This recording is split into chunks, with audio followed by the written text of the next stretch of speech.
এই যে দেখুন কোটা রয়েছে, ধোয়া কোটা ডাল একটু সিদ্ধ করে নিয়েছি। এই যে সিদ্ধ করে নিয়েছি, একটু নুন দিয়ে নিয়েছি, নুন হলুদ দিয়ে চিংড়ি মাছটা ভাজি হালকা করে। এই যে তুলে নেবো, এই দিয়ে ডাল দিয়ে লাউ শাক দিয়ে চিংড়ি মাছ দিয়ে ঝোল করবো। এরকমই ভাজা থাকবে, আর ভাজবো না। এবার এটা তুলে নেবো। এই যে দেখুন তুলে নিচ্ছি।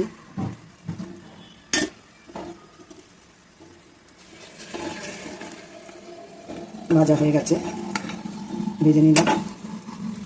ভাজা হয়ে গেছে যে, আর এই যে তেল গরম হচ্ছে, হয়ে গেছে। এর মধ্যে 5 ফোড়ন আর শুকনো লঙ্কা কোটা দিয়ে দিলাম।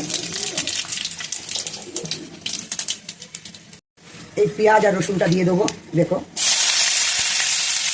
পেঁয়াজ রসুনটা দিয়ে দিলাম। আসছে দিয়ে শাকটা দিয়ে দেবো। শাকটা যখন একটু সিদ্ধ আসবে তারপর আমি ডাল দিয়ে দেবো। যখন করে দিয়ে নিই তারপর শাকটা দিয়ে দেবো।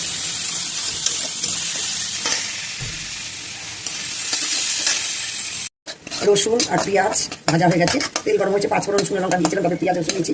ভাজা ভাজা হয়ে এসছে যেই, এই ডাঁটাগুলো দিয়ে দিলাম। ডাঁটা শাক পাতা দিয়ে দিলাম।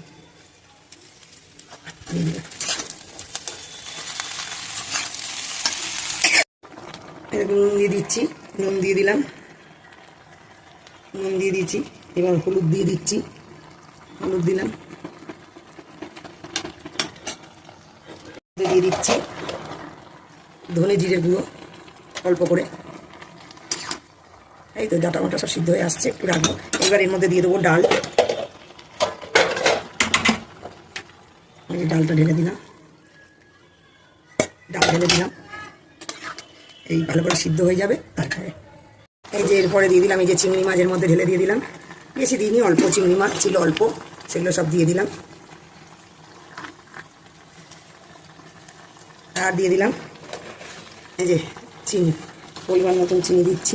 মিষ্টি মিষ্টি না হলে ভালো লাগবে না। দিয়ে দিলাম।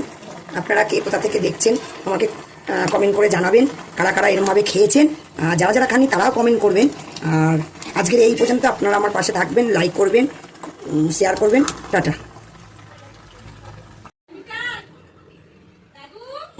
রান্না কমপ্লিট, পুরো কমপ্লিট হয়ে গেছে।